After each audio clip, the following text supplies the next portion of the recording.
On my daughter's 10th birthday, the house smelled like vanilla frosting and melted candles. Balloons brushed the ceiling, and laughter bounced off the walls as kids chased each other between the living room and the backyard. I remember thinking how rare it was to have a peaceful day with my mother-in-law present. She sat stiffly on the couch, hands folded around a neatly wrapped box, watching everything with a thin smile. When it was time for gifts, my daughter climbed onto the rug, eyes shining. She saved her grandmother's present for last because she'd been taught manners. The paper was pale blue, tied with a silver ribbon. When she opened it, there was a small cosmetic-looking kit inside, bright and colorful, the kind marketed to kids. Before I could ask what it was, my daughter gasped. She rubbed her eyes, blinking hard, then screamed. She screamed in a way I had never heard before, pure panic ripping through her voice. "Mom, my eyes! I can't see anything!" She clawed at her face, tears streaming, knocking the box over. My husband rushed to her, lifting her in his arms. The room froze. The kids went silent. My mother-in-law stood up so fast her chair scraped the floor. My daughter kept crying that everything was dark, that it burned. My husband didn't ask questions. He grabbed the car keys and ran out. Our daughter pressed against his chest, still screaming.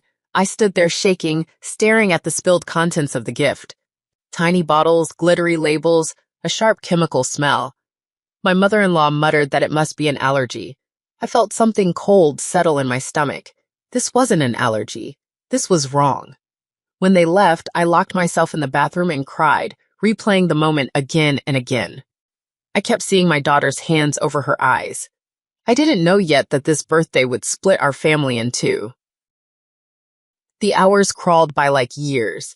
I cleaned up the party without really seeing what I was doing, answering worried messages from parents who'd heard something was wrong. My phone finally rang close to midnight. It was my husband, his voice flat and distant. He said doctors were running tests and that our daughter's eyes were irritated badly, maybe burned. He wouldn't say more. I asked if she could see. There was a pause, too long. He said, "Not yet." After I hung up, I went back to the living room and stared at the gift box. I put on gloves and gathered everything into a plastic bag.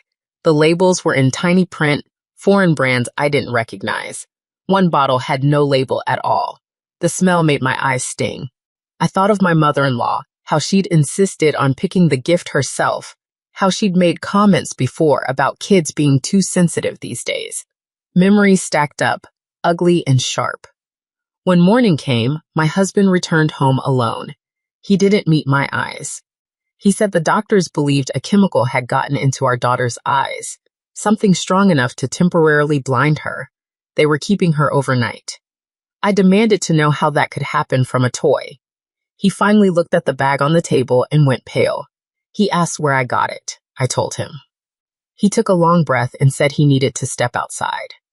When he came back, he wasn't alone. 2 police officers followed him into our house.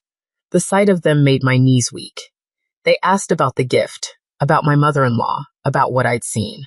My husband stood there like a stranger. In that moment, I realized this was bigger than an accident. The officers photographed the gift, sealed it as evidence, and asked if my mother-in-law had a history of conflicts with me. I answered carefully, my voice shaking. Yes, we'd argued. Yes, she'd said cruel things. No, I never believed she'd hurt a child. When they left, my husband finally spoke. He said the hospital had called the police because the injury didn't look accidental. A toxicology test suggested industrial-grade chemicals, not children's makeup. I felt sick. He said his mother had been questioned at the hospital and had contradicted herself about where she bought the gift. He told me the police would likely arrest her. I expected him to be furious, but he looked broken. I drove to the hospital and sat beside my daughter's bed, watching the bandages over her eyes rise and fall with her breathing. She asked me if she'd ever see again. I lied and said yes, of course. Inside, I was screaming. Doctors explained that the damage might heal, but there were no guarantees. They asked if anyone could have done this intentionally. I thought of my mother-in-law's tight smile. When the police called later to say she'd been taken into custody, I felt no relief, only grief. This wasn't justice yet. It was the beginning of something darker. News travels fast in small circles. By the second day, relatives were calling, some offering support, others accusing me of exaggerating. My mother-in-law's sister left a voicemail saying I'd always hated her and finally found a way to destroy the family. My husband withdrew, spending hours on the phone with lawyers and detectives. When he spoke to me, it was stiff, careful, like he was choosing words that wouldn't explode. The police discovered receipts showing my mother-in-law had purchased cleaning solvents weeks earlier. Surveillance footage placed her in a store buying empty cosmetic containers. The story became clear and horrifying. She'd planned it. Why was harder to answer? The psychologist assigned to my daughter said sometimes grandparents project resentment onto grandchildren when they see them as extensions of a disliked parent. That sentence felt like a knife. At night, I lay awake listening to my husband pace. I wondered if our marriage could survive this. When he finally sat beside me, he said he believed me now, that he believed his mother had done this. I didn't feel victorious. I felt hollow. My daughter began to see shadows on the third day. The doctor said it was a good sign. I cried in the hallway until my legs gave out. Court dates followed quickly. The prosecutor asked me to testify about our relationship with my mother-in-law, about past threats disguised as jokes. Sitting on the witness stand, I felt exposed, like every private argument had been dragged into fluorescent light. My mother-in-law stared at me with eyes full of rage, not remorse. She claimed it was an accident, that she'd mixed things up, that she only wanted to give something special. The jury saw through it. The chemical analysis didn't lie. My daughter wore dark glasses and held my hand when she testified via video, describing the burning pain, the fear. I watched jurors wipe their eyes. My husband testified too, voice cracking as he admitted he'd ignored warning signs for years. When the verdict came back guilty, the room exhaled. She was sentenced to prison. As she was led away, she shouted that this wasn't over. I believed her. Life after the trial was quieter but heavier.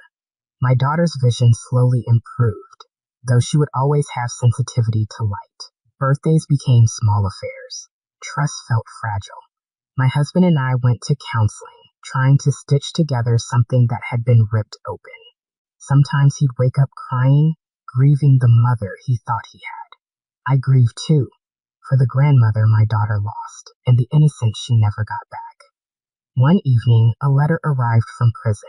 My husband read it and tore it up. He said it was full of blame, no apology. That was the moment he finally let go. Years passed. My daughter grew stronger, braver. She learned to tell her story without shaking. She said she wanted to help other kids who'd been hurt by family. Watching her speak at a school assembly, I felt pride swell in my chest.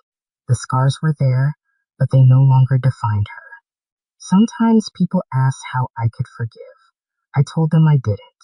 Forgiveness wasn't the goal. Safety was, truth was, peace was. On her 15th birthday, my daughter blew out her candles and opened a simple gift from me, a necklace with a tiny eye charm. She smiled and said it reminded her to see clearly, not just with her eyes. I hugged her, breathing in the familiar scent of cake and candles. The past was still part of us, but it no longer owned us. That day, I understood that what happened next after the police came wasn't just justice. It was survival.